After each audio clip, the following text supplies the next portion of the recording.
की बारी, तीसरी पारी महाकवरेज समाचार प्लस पर लगातार जारी और एक्सक्लूसिव जानकारी इस वक्त की हम आपको दे रहे हैं। वो नाम सामने आ चुके हैं जो कि मंत्री पद की शपथ लेने वाले हैं। कुछ के तो लेटर्स भी हमने आपको दिखा दिए हैं और ये लाइव तस्वीरें जो आप अपने टीवी स्क्रीन पर देख सकते हैं। आप शपथ ग्रहण समारोह, लगभग 8000 लोग खुद इस समारोह में मौजूद रहेंगे और शपथ ग्रहण को लाइव देखेंगे।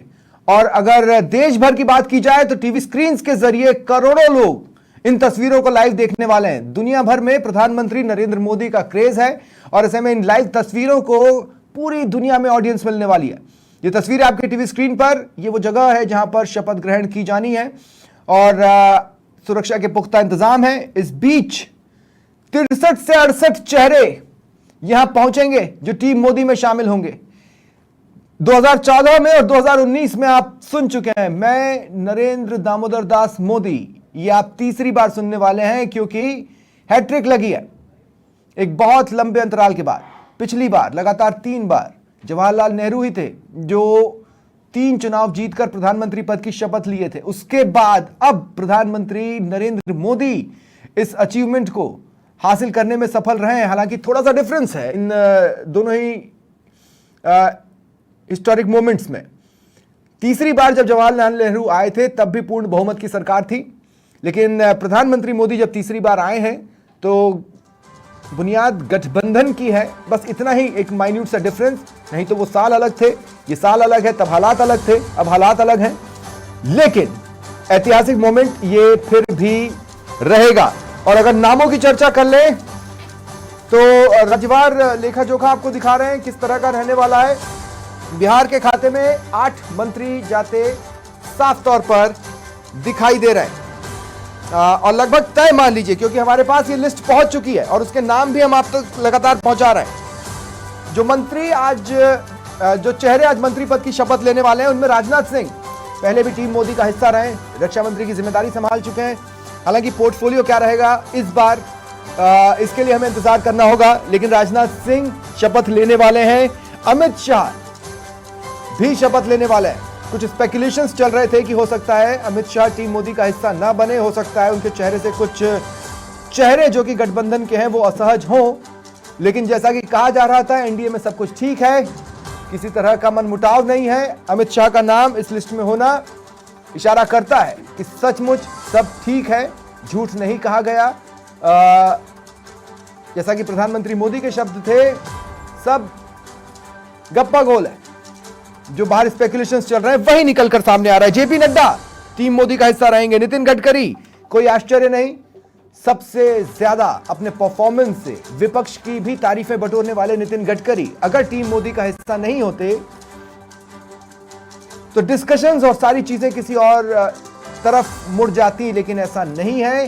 नितिन गडकरी की काबिलियत किसी से छिपी नहीं है, उन्हें इस टीम में बरकरार रखा जा रहा है। अजय टम्टा उत्तराखंड से आने वाला चेहरा इस टीम का हिस्सा है। रवनीत बिट्टू, मनसुख मंडाविया रक्षा खंड से, प्रताप राव जाधव, पीयूष गोयल, मुरलीधर मोहोल, रामदास अठावले, ये नाम भी आपको नहीं चौंकाना चाहिए। लगातार प्रधानमंत्री मोदी के पीछे एनडीए सदस्य के तौर पर रामदास अठावले डटे रहे हैं और जिस तरह की वो चुटकियां लेते हैं विपक्षियों पर, खुद विपक्ष के चेहरों को आप हंसते दिखाई देंगे उस पर।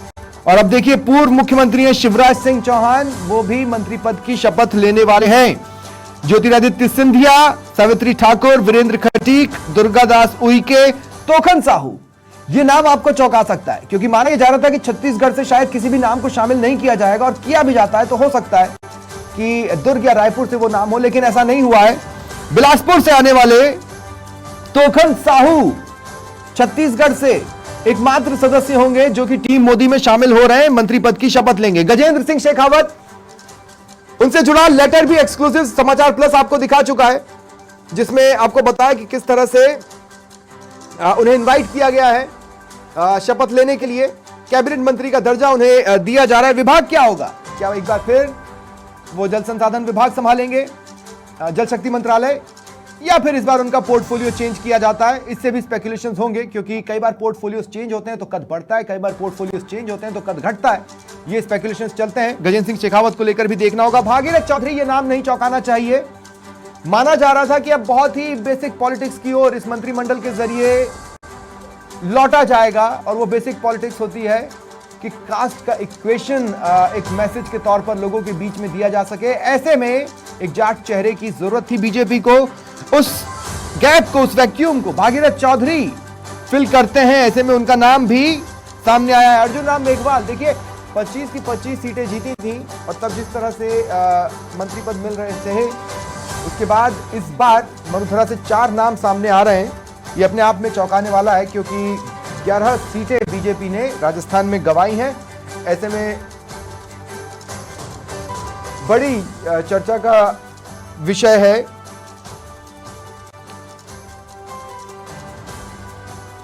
कि मरुधरा से 4 चेहरे इसमें शामिल हो रहे हैं 11 सीटें हारने के बाद। ये अपने आप में बड़ा स्ट्राइकिंग पॉइंट है। मतलब मरुधरा अब भी अपनी ताकत को टीम मोदी में बरकरार रखेगी।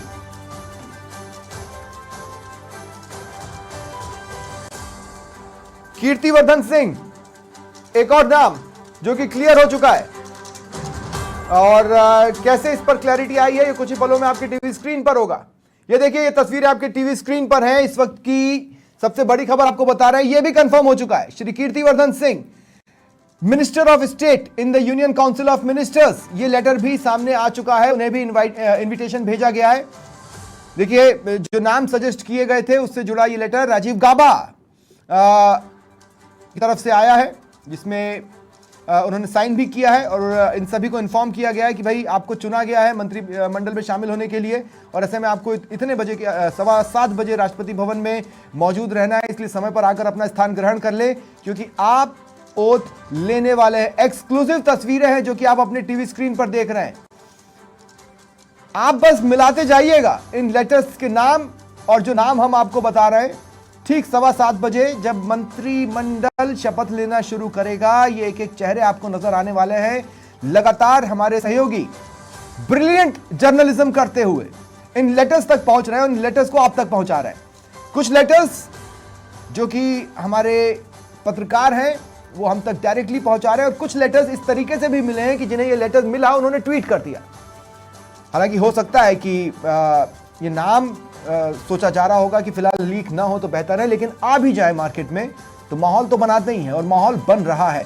कीर्तिवर्धन सिंह का ये लेटर समाचार प्लस के पास एक्सक्लूसिव मौजूद है और आपके टीवी स्क्रीन पर है। ये मिनिस्टर ऑफ स्टेट के तौर पर शपथ लेने वाले हैं। तो एक और चेहरा जो कि सामने आ चुका है। मेरे साथ गेस्ट भी जुड़े हुए हैं, आपको मिलवा देता हूं। मेरे साथ मुकेश इंदौरिया जी हैं जो कि राजनीतिक विश्लेषक है और मदन प्रजापत जी बीजेपी प्रवक्ता हैं। और इन तमाम नामों को देखते हुए आप दोनों का स्वागत है समाचार प्लस पर। मदन भाई, मैं एक छोटा सा पॉइंट कह रहा हूं। 2014 में जब मोदी सरकार बनी या मैं कहूं एनडीए सरकार बनी तो करीब 5 गैर भाजपाई थे। 2019 में जब प्रचंड बहुमत के साथ आप लोग आए तब लगभग 2 गैर भाजपाई थे। इस बार लगभग 12 चेहरे ऐसा जो नाम सामने आए हैं उसके हिसाब से मंत्रिमंडल में रहने वाले हैं, टीम मोदी का हिस्सा बनने वाले हैं। इस बार आप दोस्ती निभा रहे हैं या फिर क्या बदला है? नहीं है स्वप्निल, ऐसा नहीं है। आप जो कह रहे हैं कि हम तो जब पूर्ण बहुमत में थे तब भी एनडीए को साथ लेके चलने का काम किया। हमारे सहयोगी दलों को जितना उनका था वो उसके हिसाब से स्थान दिया। और ये जो आज भी जो सरकार बन रही है ये प्री पोल अलायंस था, ये कि जीतने के बाद में नहीं, बिना किसी सौदेबाजी के या बिना किसी महत्वाकांक्षा के बना हुआ अलायंस था जिसमें सभी हम जीत के आए और एनडीए ने चुनाव लड़ा और एनडीए के पूर्ण बहुमत की सरकार बन रही है। माननीय नरेंद्र मोदी जी का तो ध्येय ये रहा है कि सबका साथ, सबका विश्वास, सबका विकास और सबका प्रयास, उस नीति पे ही चलते हैं। हम संगठन भी सर्वस्पर्शी, सर्वव्यापी और सर्वसमावेशी बनाते हैं और सरकार भी हम सर्वस्पर्शी, सर्वव्यापी। लेकिन जो आंकड़े मैंने आपको बताया वो आपने सुने होंगे ना मदन भाई, इस बार ज्यादा समावेशी हुआ है। देखिए, क्योंकि इस बार गुंजाइश ज्यादा है या क्योंकि इस बार गठबंधन की ज्यादा जरूरत है? सुनील, जो ये माननीय प्रधानमंत्री जी का विशेष अधिकार है जिसके अंदर वो किसको कितना हिस्सा देते हैं। और ये भी बैठ के जब एनडीए की बैठक होती है, जब पिछली बार भी हम जीते थे तो एनडीए की बैठक हुई थी, वहां तय हुआ था उस मीटिंग में कि किसकी किसकी क्या क्या भागीदारी रहेगी। और इस बार भी बाकायदा एनडीए की बैठक हुई है, उस बैठक में तय हुआ है कि किसकी क्या क्या भागीदारी रहेगी। पिछली बार क्या हुआ? पिछली बार आप मजबूत थे, इस बार नहीं, हम अभी भी मजबूत हुए। एनडीए ज्यादा मजबूत, हम अभी भी मजबूत है। एनडीए मजबूत, 240 सीटें भारतीय जनता पार्टी की है, हम आज भी मजबूत है। 10 साल शासन करने के 303 बाद वाली मजबूती नहीं है ना दादा। 10 साल शासन करने के बाद भी देश की जनता ने भारतीय जनता पार्टी और नरेंद्र मोदी जी में विश्वास जताया। मदन भाई, 303 वाली NDA का मजबूती तो नहीं है ना? बहुमत है वो पूर्ण बहुमत है, 293 सीटों के साथ में। लेकिन एनडीए की जो मजबूती नजर आ रही है संख्या बल में, वो तो दिख रही है।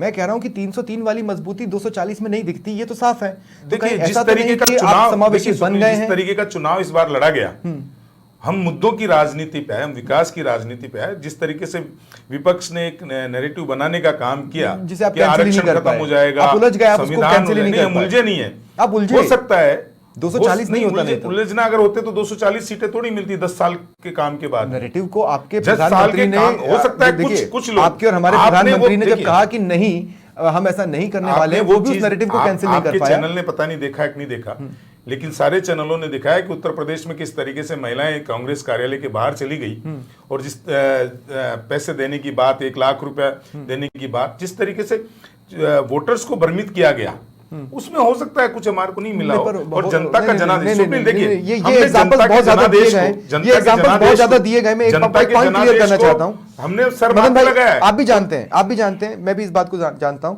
कांग्रेस ने एक वादा किया, अगर वो INDIE अगर सत्ता में आती और उस वादे को पूरा नहीं करती तो वो सवालों के घेरे में, वो सत्ता में आए ही नहीं। वो तो उनके वादा करना, झूठ बोलना नहीं, वादा करना अलग चीज है। कहां हुआ? अगर अरे सत्ता में नहीं है, कैसे पूरा करे भाई? आपने 2018 कवर किया, सत्ता में नहीं है, कैसे करेंगे वो पूरा? बताता हूं सत्ता के वादे कैसे होते हैं स्वप्निल। ये आप तो 2018 के अंदर भी आपने मेरे ख्याल से कवर किया होगा, आप किसी भी वो रहे हो, लेकिन यहाँ वादा किया था, किसानों का कर्ज माफ किया था, बेरोजगारी भत्ता देने की भी बात की थी, सब कुछ किया था। हुआ क्या? 5 साल तक राजस्थान की जनता ने भुगता। आप लोग वादे के खरे हैं? आज ये बताइए, आप लोग वादे के खरे हैं? आप सुनिए, आप लोग वादे के खरे हैं? गंगा कहां साफ हुई? कहां गंगा साफ हुई? गंगा कहां साफ हुई? स्थिति और परिस्थिति गंगा साफ नहीं हुई। आपका लक्ष्य था उसको पूरी तरह साफ करना। हमने वादा किया कि देश से 317 हटनी चाहिए, हट गई। आप वादा निभाएंगे ना? राम मंदिर बनना, आप वादा निभाएंगे? हमने वादा किया आप वादा निभाएंगे?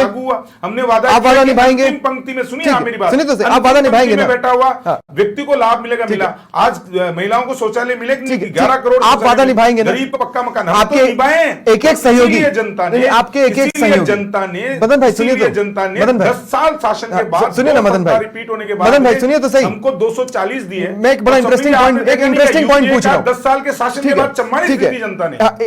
एक बड़ा इंटरेस्टिंग सवाल है, आपके एक सहयोगी वादा निभाएंगे, इसकी गारंटी है ना? वैसे ही आंध्र प्रदेश में चंद्रबाबू नायडू का वादा है कि हम 4% मुस्लिम आरक्षण देंगे, वो वादा निभाएंगे? देखिए वो वादा निभाएंगे? देखिए जो एनडीए का वो वादा निभाएंगे? जो एनडीए की बैठ के जो बनेगा, हाँ। ये हमारा वादा थोड़ी है। हाँ। ये उनका वादा है, आपके सहयोगी का वादा है, सहयोगी का वादा, संविधान के खिलाफ का वादा है, उनकी सरकार बनी है, संविधान के खिलाफ वादा है, वो उनकी सरकार बनी है, संविधान के खिलाफ वादा है। स्वप्निल, अगर उन्होंने कोई वादा किया, इस देश के अंदर संवैधानिक संस्थाएं हैं, ठीक है, और इस देश की संवैधानिक संस्थाएं, तब आप विरोध करेंगे?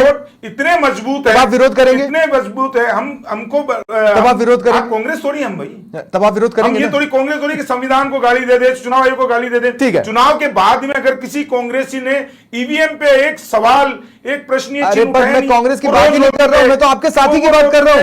ये उनका काम है। मदन भाई आपकी बात कर रहा हूं, मोदी जी के राज आपके साथी अगर गलत चलेंगे तो उन्हें रोकेंगे ना? लोकतंत्र मजबूत हुआ है तो उन्हें रोकेंगे, और ये जो आपका रोकेंगे, लोकतंत्र मजबूत हुआ है, टीडीपी को रोकेंगे? जो संविधान, मैं आपको एक चीज बोलता हूं, टीडीपी को उनके वादे से रोकेंगे या नहीं? एक चीज बोलता हूं, इस देश के अंदर मोदी जी के नेतृत्व में जो सरकारें बनी है, और जब तक हम उसमें हैं, कोई भी गैर संवैधानिक कार्य ना तो हुआ है ना होने देंगे, भले वो साथी हो।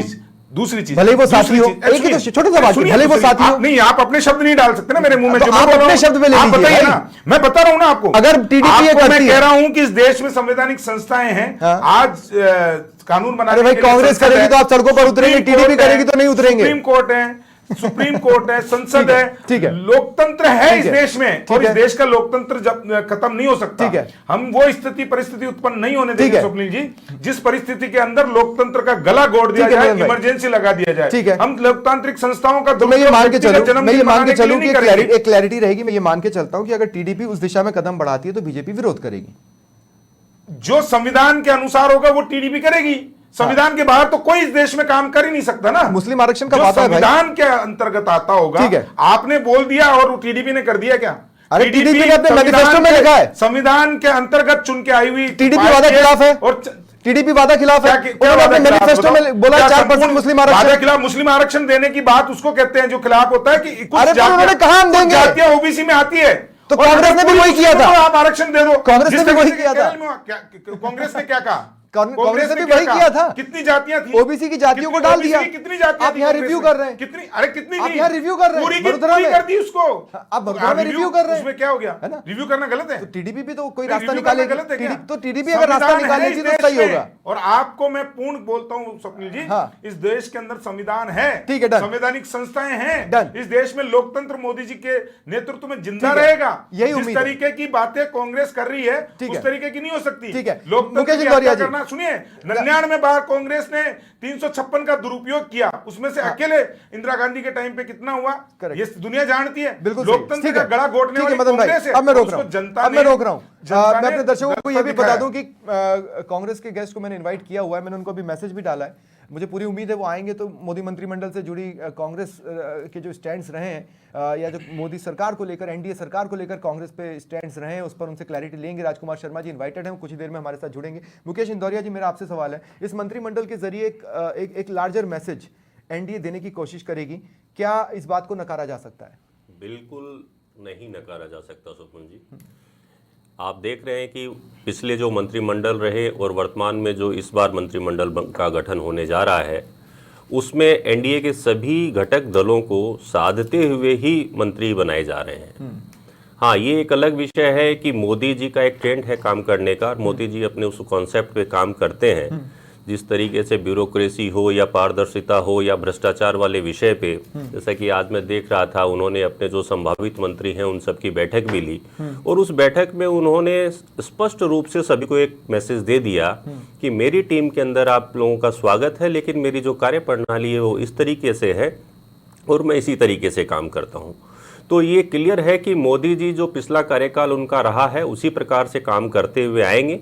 मंत्री कौन बनता है कौन नहीं बनता है, स्वाभाविक सी बात है कि इस बार भारतीय जनता पार्टी को पूर्ण मेजोरिटी नहीं मिली है, तो जो एनडीए के जो कुछ घटक दल हैं उनको प्रायोरिटी मिलेगी, लेकिन प्रायोरिटी के साथ साथ इसीलिए खास बात यह है कि अगर आप देखेंगे लगभग 70-72 पोस्ट होती हैं जी, जो कि मंत्रिमंडल में होते हैं चेहरे, 70 या 72 के आसपास का आंकड़ा है, मैं एग्जैक्टली याद नहीं कर पा रहा हूँ।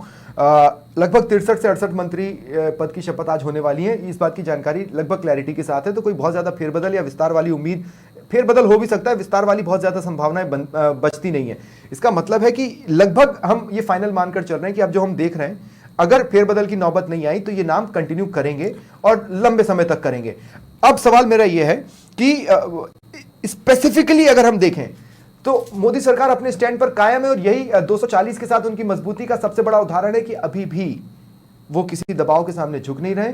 मैक्सिमम चेहरे बीजेपी की ओर से आ रहे हैं। इन नामों में से अगर 12 नाम हटा दें तो उसके बावजूद लगभग 50 के आसपास चेहरे बीजेपी के रहने वाले हैं। ये एक बहुत बड़ा मैसेज है कि 240 पर भी हम किसी से डर नहीं रहे, किसी के सामने झुक नहीं रहे, और खास बात यह है कि हम साथ चलेंगे, सारे लोग हमारे पॉइंट ऑफ व्यू से ओके हैं और सही है।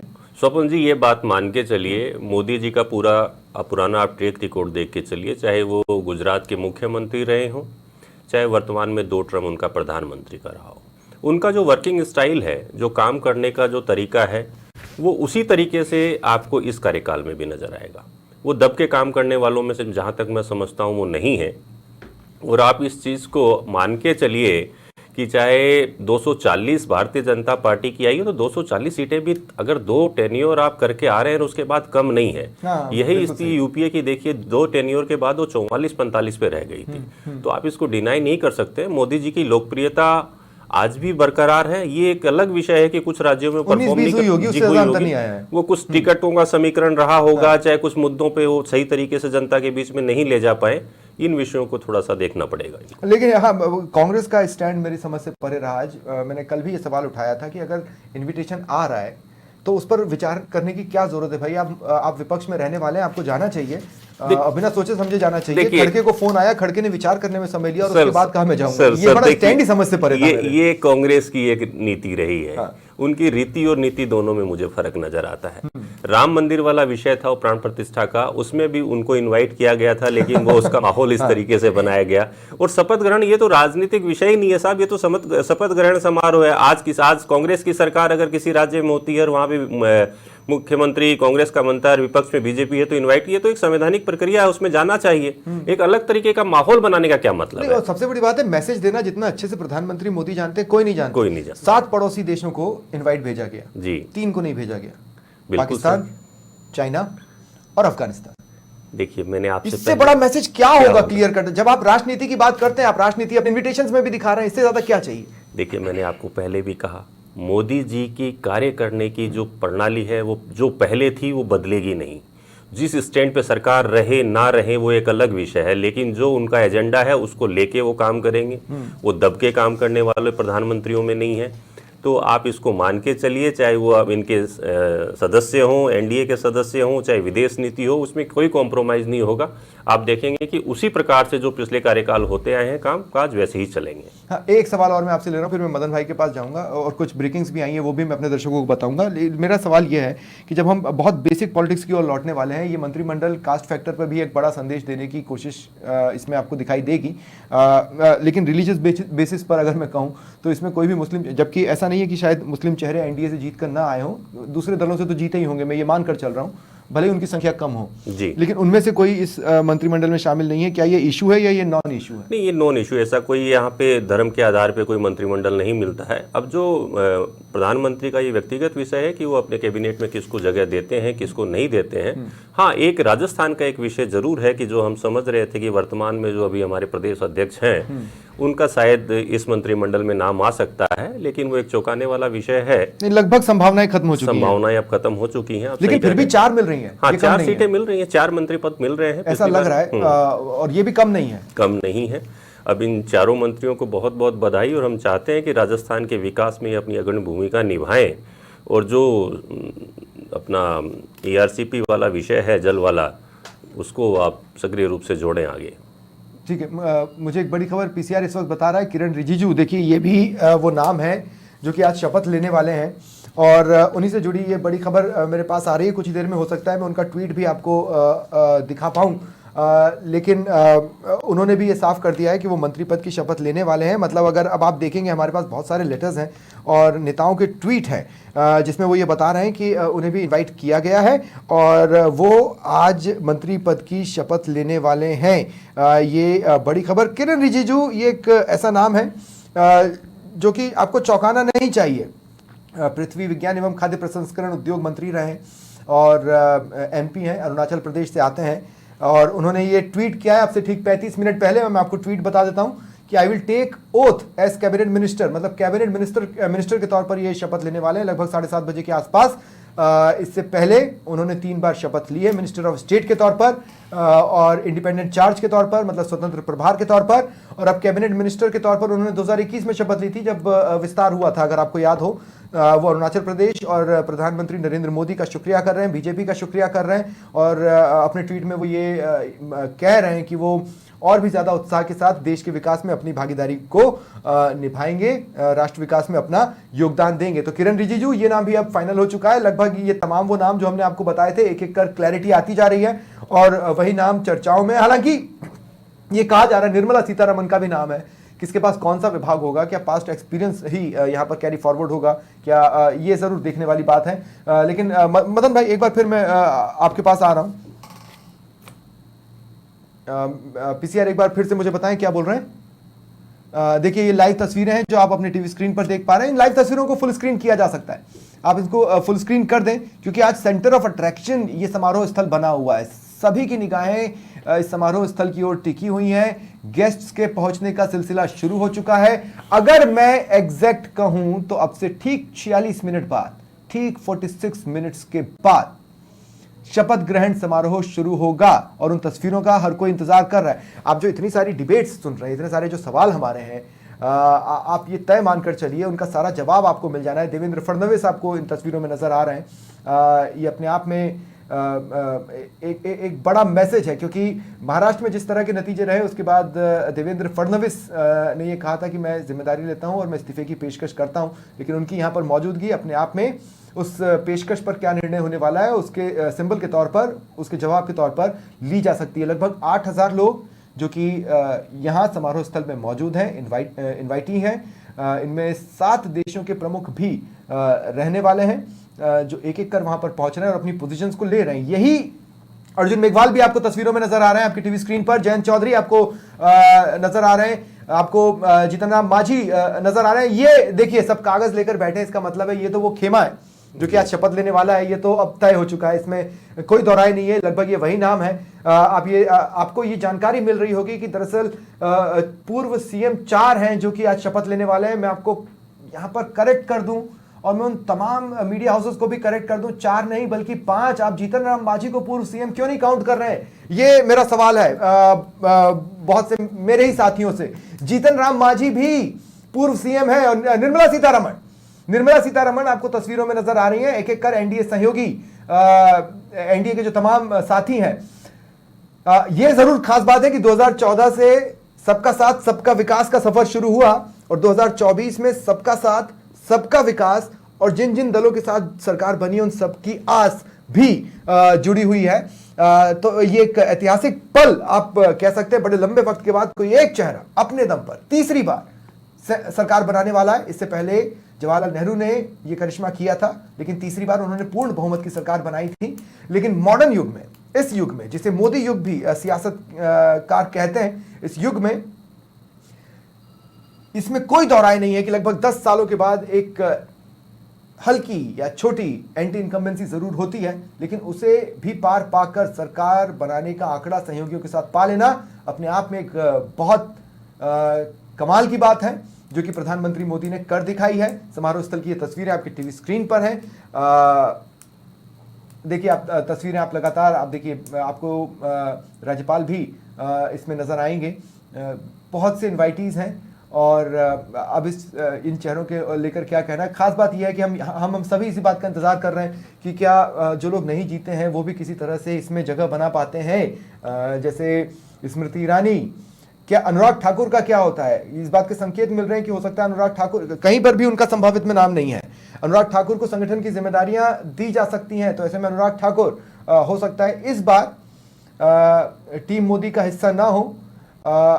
उसके बाद स्पेकुलेशंस ये जरूर होंगे कि उसे उनके परफॉर्मेंस से जोड़कर देखा जाए, या इस बात से कि वो संगठन के लिए ज्यादा प्रोडक्टिव इस वक्त हो सकते हैं जब संगठन को मजबूत करने की जरूरत पर बल दिया जा रहा है। अब देखिए विभिन्न वर्गों से लोग आए हैं और ऐसे में कला जगत से जुड़ा एक चेहरा आपकी टीवी स्क्रीन पर था, जो फिलहाल अब अपनी कुर्सी की ओर जा रहा है। इसका मतलब साफ है कि अब कुछ ही पलों की बात है जिसके बाद ये समारोह शुरू होगा। मदन प्रजापति जी, मेरा आपसे सवाल है, देखिए वैसे एक वक्त था जब पत्रकारों के हाथ में कलम होती थी तो नेताओं को लगता था कि पता नहीं क्या लिखने वाले हैं, और आपके साथ डिबेट करते करते मुझे इस बात का बहुत अच्छा अनुभव हो गया कि जब आपके हाथ में कलम हो और आप डायरी में कुछ लिखने लगे तो कुछ तो पॉइंट ढूंढा है, या हमने जो बोला है उसमें से कुछ ना कुछ तो निकाला है। क्या निकाला है आपने? नहीं, मैं तो सिर्फ इतना ही है कि ये गौरव का क्षण है। बहुत समय बाद में, लंबे अंतराल के बाद में देश में एक स्थिर सरकार जिस तरीके से 2014 के पास में जनता ने दी है। स्थिर की तो परीक्षा है, नहीं, स्थिर की तो परीक्षा है।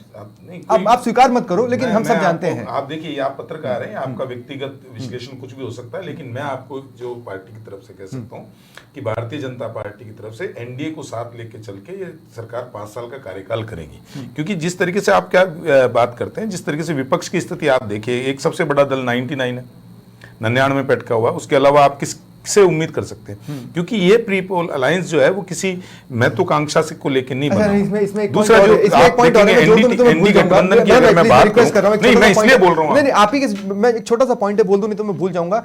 आप कांग्रेस को 99 पर देख रहे हैं। राहुल गांधी 2 सीटों से जीते हैं, उनमें से वो जिस सीट को छोड़ते हैं वहां पर उपचुनाव होगा, तो ये 99 बना भी रह सकता है और 98 भी हो सकता है, ये देखने वाली बात होगी। बहरहाल हाँ, एक सीट ऊपर नीचे 98 या 100 से कोई फर्क नहीं पड़ता, लेकिन मैं ये कह रहा हूं कि पिछले राहुल गांधी जी के नेतृत्व में जितने चुनाव लड़े गए उनमें से सब में हार मिली है। कौन सा चुनाव जीते? 2001 से लेकर आज तक मोदी जी के नेतृत्व में जितने चुनाव लड़े गए सब में जीते हैं। ये फर्क इसलिए है क्योंकि एक नेता जो बात करता है वो गांव की बात करता है, अमित शाह भी आ चुके हैं, करता है। अमित शाह भी आ चुके हैं, लाइव तस्वीरों में हम दिखा रहे थे, ये देखिए आप लाइव तस्वीरों में अमित शाह भी आ चुके हैं। जैसा कि मैंने कहा था, इस बात को लेकर स्पेकुलेशंस थे कि हो सकता है अमित शाह इस बार मंत्रिमंडल में शामिल न हो, क्योंकि नीतीश अमित शाह को लेकर असहज रहते हैं। कुछ हद तक चंद्रबाबू नायडू भी, क्योंकि पास्ट में आप देखेंगे टीडीपी जब 2018 में बीजेपी से एनडीए से छिटकी थी, बीजेपी के साथी के तौर पर अलग हुई थी, तो उस वक्त का जो घटनाक्रम था, योगी आदित्यनाथ, ये भी एक बड़ा मैसेज आपके टीवी स्क्रीन पर नजर आ रहा है। खैर, मैं अमित शाह की बात कर रहा था, तो अमित शाह से चंद्रबाबू नायडू भी एक वक्त नाराजगी जता चुके हैं, खुले शब्दों में तो नहीं, लेकिन जिस तरह से सियासत चली थी उसे देखते हुए, क्योंकि आपको याद होगा चंद्रबाबू नायडू का वो घटनाक्रम जब उनकी गिरफ्तारी को लेकर आंध्र प्रदेश में से जिस तरह की तस्वीरें सामने आई थी। बहरहाल इस वक्त ये माना जा रहा था कि हो सकता है कि अमित शाह टीम मोदी में फिलहाल जगह न बनाए और संगठन में एक्टिव हो। उस बात का जवाब आज दिन भर की घटनाक्रम में मिल ही चुका है। अमित शाह भी टीम मोदी का हिस्सा बनने वाले हैं और पूरी ताकत, पूरे रुतबे के साथ वो इस टीम में बने रहेंगे। ये साफ हो चुका है और इन तस्वीरों में भी आप देख पा रहे हैं। योगी आदित्यनाथ भी पहुंच चुके हैं। इंटरेस्टिंगली 2024 का जो रण था, महाभारत था, उसमें अरविंद केजरीवाल एक अलग ही एंगल लेकर सामने आए थे। एक एंगल तो ये था कि क्या प्रधानमंत्री मोदी जब 75 साल की हो जाएंगे तो वो रिटायरमेंट ले लेंगे, और अगर ऐसा होता है तो वो अमित शाह को प्रधानमंत्री बनाकर जाएंगे। मानो अमित शाह का प्रधानमंत्री बन जाना कोई खराब बात हो। अगर कोई भी व्यक्ति सांसद बना है और संसदीय दल उसे नेता चुनता है तो वो प्रधानमंत्री बनने का हकदार होगा। अगर वैसी कंडीशन आती भी तो अमित शाह प्रधानमंत्री बनते, लेकिन पार्टी ने तुरंत कहा कि नहीं, प्रधानमंत्री मोदी लगातार 5 साल तक बने रहेंगे, और अब तो प्रधानमंत्री मोदी ने संकेत दे दिए कि वो 10 सालों तक बने रहेंगे। इधर दूसरी तरफ नितिन गडकरी भी पहुंच चुके हैं, तस्वीरें आपके टीवी स्क्रीन पर हैं। ये पॉइंट भी जरूर सामने आ रहा था कि आप अगर देखेंगे कि अमित शाह के साथ अरविंद केजरीवाल ने योगी आदित्यनाथ को भी लपेटा था अपने सियासी वार में, और उन्होंने कहा था कि योगी आदित्यनाथ को भी यूपी से हटाया जाने वाला है, आप ये तय मान लें, आप ये लिख कर रख लें। इस तरह की बातें अरविंद केजरीवाल ने की थी। हालांकि जिस तरह से प्रधानमंत्री मोदी और अमित शाह से जुड़ी बात का तुरंत खंडन किया गया, योगी आदित्यनाथ की बात का खंडन करने में 8 से 10 दिन का समय बीजेपी द्वारा लिया गया, लेकिन ये साफ कर दिया गया कि योगी आदित्यनाथ बने रहेंगे और वही सीएम है। इस तरह की कोई स्थितियां नहीं है। अरविंद केजरीवाल बेजा के बयान दे रहे हैं, ये जेपी नड्डा ने उस वक्त कहा था। तो ये तस्वीरें देखिए आप, भव्य तैयारियां हैं और भव्य मौका है, और एक समावेशी जो एनडीए नजर आ रही है वो इन तस्वीरों में साफ तौर पर देख पा रहे हैं, क्योंकि जो भी गणमान्य लोग वहां पर बुलाए गए हैं, उन गणमान्य लोगों ने भी अपने अपने गेस्ट बुलाए हैं जो कि वहां पर मौजूद हैं। मीडिया जगत के भी कुछ चेहरे आपको इन तस्वीरों में नजर आ रहे हैं। बहरहाल, हाँ मदन भाई, जो आप बोल रहे थे उस बात को जारी रख सकते हैं। नहीं, मैं जो कह रहा था कि एक स्थिर सरकार रहेगी, और जिस तरीके से पिछले 10 साल में नरेंद्र मोदी जी ने काम किया, अंत्योदय के प्रेरणा लेके अंतिम पंक्ति में बैठे हुए के बाद, आप स्वप्निल जी बड़ा आश्चर्य होगा कि देश की आज़ादी के 75वां साल मना रहे हैं, और आज भी कई गांवों के अंदर जो है वो बिजली नहीं थी। 75% तक जो हमने काम जो है पूरा किया विद्युतीकरण करने का। जल जीवन मिशन से हमने पानी पहुंचाने का काम किया। गरीब को पक्का मकान देने का मोदी जी के नेतृत्व में काम हुआ। महिला को धुआं से आजादी मिली, ये सारे काम किए, और उसी मोहर लग गई, उसी के जनता ने हमको दिया है। एक हद तक मोहर लगी है इन आंकड़ों के साथ जो आपको मिले। लेकिन एक सवाल मेरा आपसे यह है कि राजस्थान से कितने चेहरे हो सकते हैं? अच्छा, सिंसियरली 14 के बाद हम में से किसी को नहीं लगा था कि 4 नाम होंगे, लेकिन 4 नाम दौड़ रहे हैं। मरधुरा ने ऐसा कौन सा पॉजिटिव मैसेज दिया है बीजेपी आला कमान को, जो आला कमान को लगता है कि नहीं, स्टेटस को प्रो होना चाहिए, जो स्टेटस था वो बनाए रखना चाहिए? देखिए, आप पंजाब में हम एक भी सीट जीत के नहीं आए, लेकिन उसके बाद भी हमने मंत्री बना रहे हैं, क्योंकि किसी की भागीदारी है। पंजाब के साथ भी हमको जुड़ना है, राजस्थान के साथ भी जुड़ना है। मैं फिर कह रहा हूँ, सर्वस्पर्शी, सर्वव्यापी और सर्वसमावेशी, सबका साथ, सबका विकास, सबका विश्वास और सबके प्रयास के साथ में काम करने वाली नरेंद्र मोदी जी की सरकार है ये। और इसके अंदर गांव, गरीब, किसान, दलित, पिछड़े, महिला, सबके लिए काम है। आपको आश्चर्य नहीं लग रहा? आश्चर्य की क्या बात, हम पिछली बार भी थे, और पिछली बार आप 25 थे, इस बार 14 हैं। मैं कह रहा हूँ ना, पंजाब से आश्चर्य नहीं हो रहा आपको कि पंजाब में एक भी सीट नहीं आ रही, उसके बाद भी हम मंत्री बना रहे हैं। पंजाब में तो आपको कुछ हासिल करना है, यहाँ तो आने वाले समय में कोई चुनाव भी नहीं है, यहाँ हासिल क्या करने को बचा आपके? हर राज्य का प्रतिनिधित्व होना चाहिए। कितना होगा ये नरेंद्र मोदी जी के ऊपर तय करता है कि वो किसको, राज्य को कितना महत्व देंगे। ऐसी कोई बात नहीं है। हम राजस्थान, जो लोग हमारे ऊपर इल्जाम लगाते थे कि हम केवल शहर की पार्टी हैं, जो कहते थे कि केवल यहाँ के, हम साउथ में भी खाता खुला है आज मोदी जी के नेतृत्व के अंदर। दूसरी तरफ कांग्रेस की स्थिति देखेंगे, 13 राज्यों में 0 है, 4 राज्यों में सुपड़ा साफ है, और एनडी गठबंधन की आड़ के अंदर एक बार राहुल गांधी को बचाने की कोशिश की जा रही है कि किस तरीके से बचाया जाए, उनकी पॉलिसिंग किस तरीके से की जाए। ठीक है। अगर देखा जाए तो अरे आज तो फिर आपके एक बार जो है बार नकारने बार का विपक्ष काम पे आ कर जा दिया। रहे हैं मदन भाई, इतना बड़ा दिन है आप लोगों के लिए, आज भी आप बार बार विपक्ष में आ रहे हैं। एंजॉय कीजिए ना, नहीं, हम तो आप तो एंजॉय कीजिए, बस सवालों का जवाब दीजिए कि हम- चार नाम आपको नहीं हमारा चौंका रहे, एक तो नहीं ही- चौंका रहे। स्वप्निल, हमारा एक ये ही- देखिए अमित शाह तस्वीरें लाइव, उनके हमारा हाथ में एक भी ही- कागज है, मतलब शपथ ले रहे हैं। हमने आपको पहले ही बता दिया था कि अमित शाह भी शपथ लेने वाले हैं, नितिन गडकरी भी फ्रंट लाइन में बैठे हैं और वो भी शपथ लेने वाले हैं। नितिन गडकरी एक बेहतरीन परफॉर्मर रहे हैं और ये बात विपक्ष भी खुद मानता है। मेरे साथ मेरे सहयोगी भूपेंद्र जुड़ रहे हैं जोधपुर से।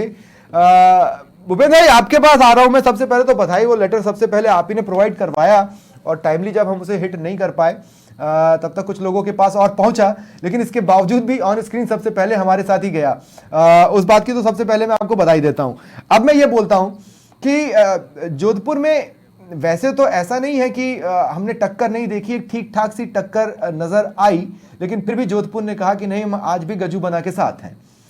अब गजू बना एक बार फिर मंत्री बन रहे हैं, तो जोधपुर से रेस्पॉन्स क्या है?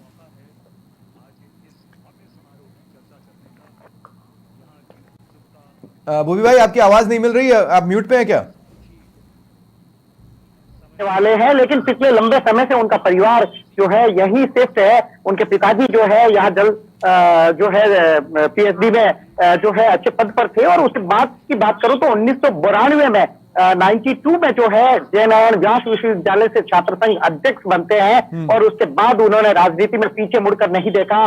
संघ के लिए कई जो है संघ के संगठनों में उन्होंने काम किया, भाजपा के किसान मोर्चे में जो है उन्होंने काम किया और उसके बाद 2014 में बिल्कुल उनका नाम कहीं नहीं था, अचानक उनको जो है टिकट दिया जाता है और उनका राजयोग देखिए, उनका लक देखिए। 2014 में ऐतिहासिक मतों से लगभग 4 लाख से अधिक मतों से 2014 में चंद्रेश कुमारी को हराते हैं। चंद्रेश कुमारी उस वक्त जो है एक बड़ा नाम था यहाँ पश्चिमी राजस्थान में, क्योंकि राजघराने से वो आती थी, लेकिन चंद्रेश कुमारी को हराकर जो है उन्होंने बता दिया कि वो एक मंजे हुए खिलाड़ी है राजनीति में। और फिर 2019 में पूर्व मुख्यमंत्री अशोक गहलोत के पुत्र वैभव गहलोत को लगभग 2,74,000 मतों से हराया।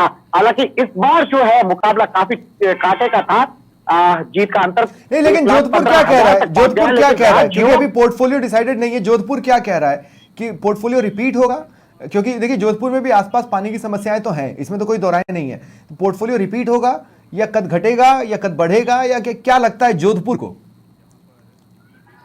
जी देखिए, जोधपुर के लिए अच्छी बात यह है कि कैबिनेट मंत्री फिर से जो है कैबिनेट मंत्री बनाया जा रहा है। पोर्टफोलियो में ऊपर नीचे हो सकता है, लेकिन शहर में ये चर्चा है कि पेट्रोलियम जो है मंत्रालय उन्हें मिल सकता है। तो पेट्रोलियम मंत्रालय यदि मिलता है तो पश्चिमी राजस्थान में रिफाइनरी है।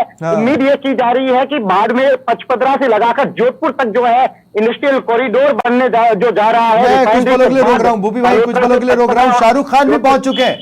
शाहरुख खान भी गेस्ट के तौर पर हैं। अंबानी परिवार के चेहरे भी आपको इन तस्वीरों में नजर आ रहे हैं। तो हर क्षेत्र से जुड़े चेहरे वहां पर पहुंच रहे हैं। कला जगत से शाहरुख खान को आपने देखा, जवान कहिए, पठान कहिए, जो भी कहना है कहिए, शाहरुख खान लाखों दिनों पर राज करते हैं और करोड़ों दिनों पर राज करने वाले प्रधानमंत्री मोदी जब शपथ लेने वाले हैं तो उस मौके पर गवाह बनने के लिए पहुंचे हैं। अंबानी परिवार के सदस्य भी आपको नजर आ रहे हैं। रवि बिश्नोई का मैं यहाँ पे रुख करूंगा। रवि भाई, मुझे कोरोना टाइम के अपने परफॉर्मेंसेस याद आ रहे हैं और ये मैं इसलिए कह रहा हूँ क्योंकि हाफ विंडो का फायदा आप भी खूब उठा रहे हैं और मैं भी उठा रहा हूँ। आप जब उठे तो हमें पता चल गया आप किस तरह से फायदा उठा रहे हैं, लेकिन ठीक है। अब आप अर्जुन मेघवाल पर आए। अर्जुन मेघवाल, इस इलाके से टफ फाइट थी। अच्छा, जितने भी चेहरे थे वो टफ फाइट वाले हैं और माना ये जा रहा था कि हो सकता है, देखना होगा टीम मोदी में होंगे या नहीं होंगे। शुरू में तो लगा था शायद 1-2 ही चेहरे होंगे, आज पता चल रहा है कि नहीं, 4 चेहरे और हो सकता है 5वां भी जुड़ जाए किसी डार्क हॉर्स के तौर पर। अर्जुन मेघवाल डार्क हॉर्स के तौर पर नहीं जुड़ रहे हैं, वो परफॉर्मेंस के तौर पर जुड़ रहे हैं। कई बार अरे भाई उन्हें बेस्ट सांसद भी चुना गया है। तो अर्जुन मेघवाल को लेकर अब इलाके में क्या सेंसेशन है? नाम जब चल रहा था और अब जब लगभग फाइनल है।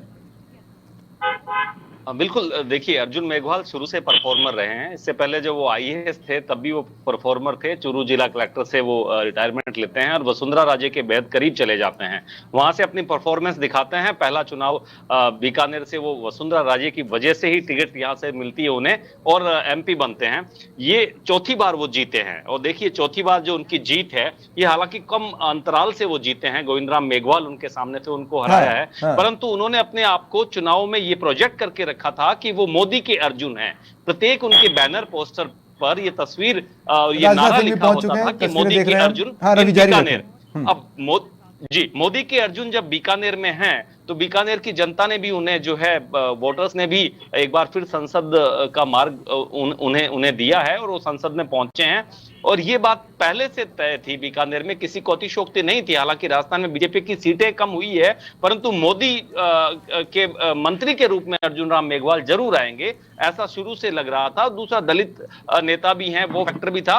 परंतु अगर अब बीकानेर वासियों को उम्मीद है, आस है, तो वो ये है कि इनका प्रमोशन होगा, यानी ये राज्य मंत्री से कैबिनेट मंत्री बन जाएंगे और कैबिनेट मंत्री बनने के बाद में इन्हें जैसा कि दो पल के लिए मैं आपको रोक रहा हूं, 2 पल के लिए रोक रहा हूं रवि। कंगना रनावत नवनिर्वाचित सांसद, वो भी सभा स्थल पर पहुंच चुकी है और मैं आपके एक्सप्रेशन नहीं समझ पाया रवि, थोड़ा सा एक्सप्लेन करें। नहीं, एक्सप्रेशन कंगना रनावत आपने नाम लिया, निश्चित रूप से सांसद है, मंडी से चुनाव जीती हैं हाल ही में। मेरे को अचानक जैसे ही आपने कंगना रनावत कहा तो एयरपोर्ट का किस्सा याद आ गया, क्योंकि ये किसानों का बेल्ट है, ये श्रीगंगानगर, हनुमानगढ़, बीकानेर और पंजाब से सटता हुआ है, तो मुझे वो किस्सा याद आ गया। इसलिए चलो खैर वो एक अलग विषय हो जाएगा। परंतु ये इतना जरूर है स्वप्निल जी कि अर्जुन मेघवाल ने निश्चित रूप से एक बड़ी जीत यहां पर दर्ज की, चौथी बार वो सांसद बने हैं। और ये सांसद जब वो बने हैं तो उनके दिमाग में एक बात ये भी है कि अगली बार ये सीट जो है रिजर्व नहीं रहेगी, परिसीमन हो जाएगा और उनकी उम्र भी 75 साल से ऊपर जो है वो हो जाएगी। इन तमाम बातों को ख्याल में रखते हुए वो जीत चाह रहे थे और जीत उन्हें मिल गई। जोशी भी जीत मिलते ही वो पहुंच चुके हैं और नीतीश कुमार भी पहुंच चुके हैं। ठीक है रवि जी, देखिए, जैसा कि पहले राहुल भी जिक्र कर रहे थे, आप भी जिक्र कर रहे थे, 5 पूर्व मुख्यमंत्री जो हैं केंद्रीय मंत्रिमंडल में शामिल होने जा रहे हैं और निश्चित रूप से एक भारी प्रशासनिक अनुभव वाला मंत्रिमंडल जो है आने वाले वक्त में मोदी 3 में हमें देखने को मिलेगा, जहां बीजेपी को बहुमत से कम सीटें मिली है। वहां पहले ऐसा लग रहा था कि सहयोगी दल जो है दबाव बनाएंगे और जो प्रमुख जो मंत्रियों का जो समूह होता है उसमें अपना स्थान पाने में कामयाब होंगे, परंतु बीजेपी ने इनकार कर दिया। और अब देखिए जो पिछली बात मैं इसी पॉइंट को क्लियर कर दूं, मैंने इसी बातचीत से चालू की थी। देखिए मैं फिर एक बार कह रहा हूं और मैं दर्शकों के बीच में ये आंकड़े रखना चाहता हूं। 2014 में 5 गैर भाजपाई थे टीम मोदी में और 2019 में 2 गैर भाजपाई थे टीम मोदी में। इस बार 10 को क्रॉस कर रहे हैं।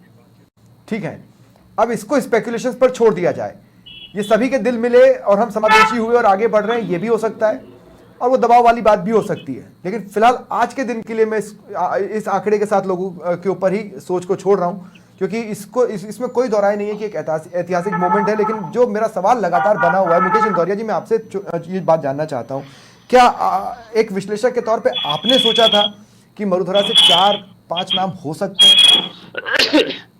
स्वपन जी, जिस तरीके के रिजल्ट आए, जो मैसेज राजस्थान ने दिया, उस तरीके से उम्मीद तो नहीं की जा सकती थी। लेकिन मैं नरेंद्र मोदी जी का बड़ा दिल देखता हूं कि उन्होंने उसको मेंटेन किया हुआ है कि जनता ने कुछ भी मैंडेट दिया हो, 14 सीटें आई, लेकिन उन्होंने राजस्थान के प्रति ऐसा कोई भाव नहीं रखा है। राजस्थान के प्रति जो प्रेम पहले था वही आज भी है उनके दिल में, और 4 मंत्री दिए हैं राजस्थान को, ये बहुत बड़ी बात है।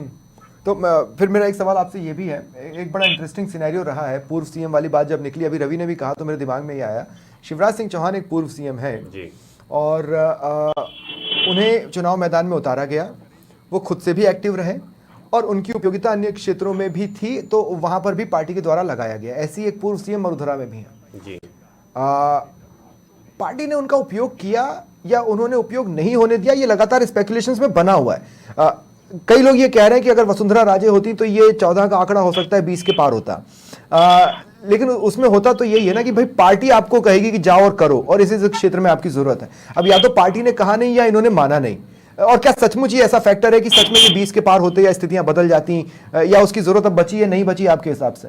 निश्चित रूप से स्वप्न जी, ये बात आप 100% सही कह रहे हैं। अगर मैं जहां तक समझता हूं, अगर वसुंधरा जी चुनाव में एक्टिव होती, वो झालावाड़ तक ही सीमित रही, अगर वो पूरे प्रदेश में चुनाव प्रचार में निकलती तो 100% ये आंकड़ा बढ़ता।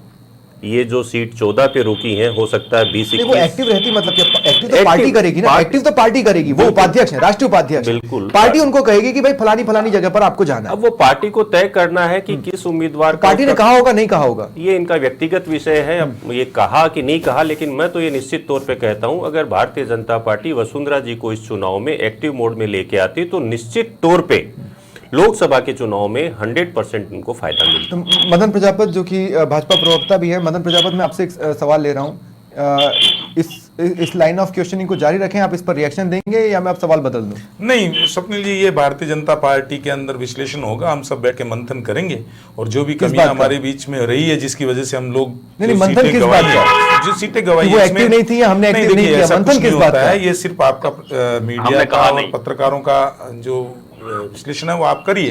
हमारा जो है, पूछ रहा हूं कि क्या पार्टी ने उनसे कहा होगा? वसुंधरा जी राष्ट्रीय उपाध्यक्ष थी, पूर्व सीएम है, हमारी नेता है और सब काम किया है, किसी भी कार्यकर्ता ने ऐसा नहीं है काम नहीं किया। जनादेश जो मिला उसको स्वीकार करते हैं और मंथन जो भी कमियां होगी उसमें मंथन किया जाएगा। इस बार कोई बीमार नहीं था, वो कहीं बिजी नहीं थी, वो झालावाड़ में एक्टिव थी। नहीं ऐसा नहीं है, 12 झालावाड़ में वो एक्टिव जगह एक्टिव थी, ऐसा कोई विशेष नहीं। अरे कहाँ एक्टिव थी बाकी जो लेकिन देखिए सवाल सिर्फ ये है कि क्या पार्टी ने उनको कहा था कि इस जगह पर आपकी जरूरत है जाइए, या पार्टी को लगा कि अब जरूरत नहीं है तो मत जाइए? क्या हुआ? क्या के लिए जो शीर्ष नेतृत्व ने जो काम तय किए थे वो सबने किए हैं। वसुंधरा जी ने भी चुनाव में पूरा योगदान दिया है अपना, और आज भी हाँ, उन्होंने एक सीट लाके तो दिलाई आपको, इसमें कोई दो राय नहीं है। कोई विशेष वाली और ये इस तरीके की बातें नहीं है। ये जो भी एक विपक्ष या मीडिया जो भी इसका निकाले अर्थ वो अलग है, लेकिन आपने कांग्रेस का नहीं देखा स्थिति कि सचिन पायलट ने कहा है कि मेरे को बुलाया ही नहीं, 7 लोग जिता के लाए, मेरे को बुलाया ही नहीं, 6 से 7 लोग जिता के लाए, बुलाया ही नहीं। अशोक गहलोत जी के 7 लोग जिता के लाए, अशोक गहलोत जी के पुत्र हार गए तो अशोक गहलोत जी काम जालोर तक ही सीमित रह गए।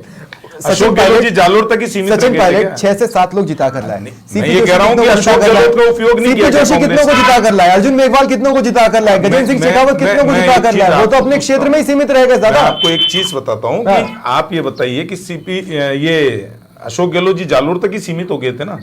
सचिन पायलट की जीत मानते हैं, नागौर भी गए हैं, वो अन्य जगहों पर राजस्थान में अशोक हर उस जगह पर गए जहां पे सचिन पायलट की जीत हो गई, ऐसा कहना चाह रहे हैं आप? नहीं, मैं ये कह रहा हूं कि अशोक गहलोत हर उस जगह पर गए जहां सचिन पायलट का आदमी नहीं खड़ा था। अब बोलिए आप। वो तो उनका वही है जहां पे अशोक गहलोत का हमारा कोई ऐसा आपसी झगड़ा ही नहीं है। जहां पे अशोक गहलोत उन्होंने अपने एक दूसरे के बयान में कही है, सचिन पायलट ने कहा कि अशोक गहलोत के कैंडिडेट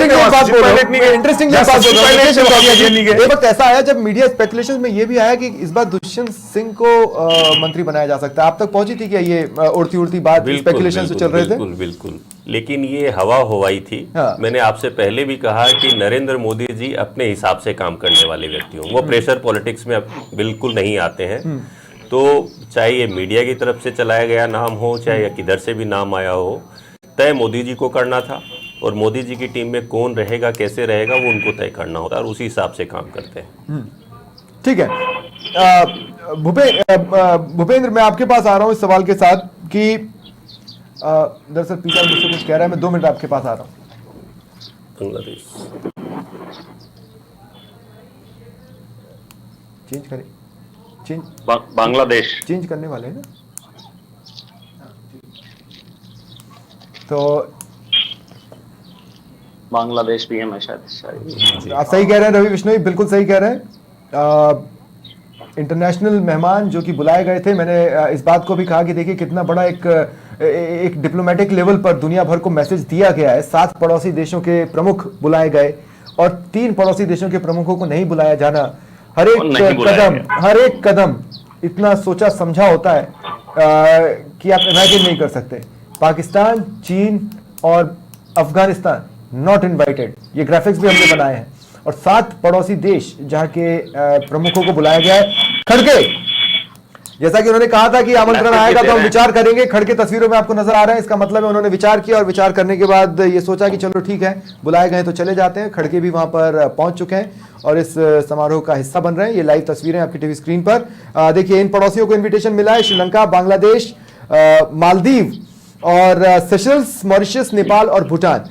और अब वो पड़ोसी जिन्हें इन्विटेशन नहीं मिला है, नॉट इनवाइटेड, आपको नहीं आना है, चीन, पाकिस्तान और अफगानिस्तान। हम सोच भी नहीं रहे, आपके आने की भी जरूरत नहीं है। बहरहाल क्लियर मैसेज इस कार्यक्रम के जरिए, इस समारोह के जरिए दे दिया गया है, न केवल नेशन वाइड बल्कि वर्ल्ड वाइड भी। बहुत स्पेसिफिक मैसेज है और जब आप राष्ट्र की बात करते हैं तो मेजॉरिटी में हो सकता है कि मैक्सिमम लोग इसे पसंद भी करें। बहरहाल भूपेंद्र, मेरा सवाल आपसे है। भूपेंद्र, मैं आपसे ये कह रहा हूं, अब जब लगभग 20 मिनट का वक्त बाकी है इस कार्यक्रम के शुरू होने में, उससे पहले लास्ट मिनट का वो जो होता है ना एक सेंसेशन, वैसा कुछ है क्या जोधपुर में? ये बिल्कुल, देखिए जोधपुर में तो तैयारियां पूरी हो चुकी है। गजू बना के स्वागत से लेकर अभी जो शपथ लेगा मंत्रिमंडल पूरा और प्रधानमंत्री शपथ लेंगे, उसकी तैयारियां तो पूरी हो चुकी है। आतिशबाजी कुछ ही देर में शुरू हो जाएगी, लेकिन डिबेट के दौरान में दो चीजें देखने को सुन रहा था। उसमें एक चीज ये देखने को मिली थी कि जो विधायक दल का नेता होता है वही अपना मंत्रिमंडल तय करता है, चाहे प्रधानमंत्री हो चाहे मुख्यमंत्री हो। भागीरथ चौधरी एक ऐसा नाम है, मैंने उन दिनों अजमेर में रिपोर्टिंग की थी, तो उन दिनों एक खान हादसा होता है और भागीरथ चौधरी वहां पहुंचे और खान बड़ी गहरी थी, उसमें खुद उतरते हैं नीचे। तो भागीरथ चौधरी बहुत ही सिंपल इंसान है, बहुत सादगी से बड़े इंसान है। धोती चोला साफा पहनना उनकी खासियत है और उसमें वो जगते भी है। तो भागीरथ चौधरी को चुना गया क्योंकि वो बहुत ही सादगी से है और जाट वर्ग से आते हैं। दूसरा ये बात सुनने को मिल रही थी कि अशोक गहलोत जो है सीमित रह गए थे। देखिए अशोक गहलोत ने जो है जोधपुर में कांटे की तक दी है, चाहे करण सिंह उचाड़ा के साथ चुनाव प्रचार में हो। बाड़मेर सीट जो है वो जितवाई है, वहां भाजपा तीसरे स्थान पर रहेगी। तो अशोक गहलोत सक्रिय थे, लेकिन पश्चिमी राजस्थान का राजनीतिक गणित ऐसे बैठा कि भाजपा को अधिक सीटें मिली, कांग्रेस महज जो है एक सीट तक सीमित रह गई। जी ठीक है। और रवि विश्नोई, आप भी कुछ जोड़ना चाह रहे हैं? मैं जोधपुर का जिक्र आते ही भूपेंद्र डिफेंड बहुत अच्छा करते हैं, चाहे भाजपा के नेता हो चाहे कांग्रेस के नेता हो। अब देखिए भाजपा के नेता ने कहा कि कांग्रेस अशोक गहलोत जो है वो नहीं गए चुनाव में, और थोड़ी देर पहले गजेंद्र सिंह शेखावत की तारीफ डिफेंड भी कर रहे थे भूपेंद्र सिंह। तो इसलिए इस बात में कोई दौरा नहीं, भूपसा को जोधपुर से बहुत ज्यादा प्यार है और जोधपुर के नेता चाहे भाजपा हो चाहे कांग्रेस के हो, डिफेंड बहुत अच्छा करता है। मैं सिर्फ इतना जोड़ना चाहूंगा, जैसा कि आम लोगों को ये उम्मीद थी कि बीजेपी की 240 से नीचे सीटें आने के बाद में कहीं न कहीं नरेंद्र मोदी सरकार दबाव में रहेगी, वैसा अभी तक नजर नहीं आ रहा है। जैसा कि उन्होंने मंत्रियों के प्रमुख समूह में उन नेताओं को शामिल नहीं किया और बीजेपी के ही बड़े चेहरे शामिल हैं, उसी तरह से देखिए चीन, पाकिस्तान और इसको अफगानिस्तान को नहीं बुलाना, ये भी अपने आप में एक ये मैसेज है कि नरेंद्र मोदी अपनी स्टाइल में ही काम करने वाले हैं। मैं फिर दोहरा रहा हूं इस बात को, मैं फिर इस बात को दोहरा रहा हूं कि गैर भाजपाइयों की संख्या इस मंत्रिमंडल में ज्यादा है पिछली 2 बार से। बिल्कुल इस बात से होना भी था, ज्यादा होना भी था, परंतु देखिए मोदी अपनी मुद्दे जो हैं, उनकी जो छवि है उससे समझौता मुझे नहीं लगता कि वो करने वाले हैं। और नरेंद्र मोदी उसी तरह से इस शासन को भी चलाने का प्रयास करेंगे जैसा पिछली 2 बार में उन्होंने चलाया है। और ये हम कई बातों से, अभी छोटी छोटी बातों से हम सीख भी सकते हैं। जिस तरह से नीतीश कुमार ने अभी 2 दिन पहले प्रधानमंत्री मोदी को जिस तरह से संबोधन दिया, बोले किए, हालांकि वो पलटी मार कहे जाते हैं, आम लोगों की नजर में भी पलटी मार उनकी छवि बन चुकी है, परंतु मुझे नहीं लगता कि कहीं कोई आपत्ति नरेंद्र मोदी के लिए नीतीश कुमार अब करने की स्थिति में रहे हैं। चंद्रबाबू नायडू, मैं चाहता हूं इन लाइव तस्वीरों को देखा जाए।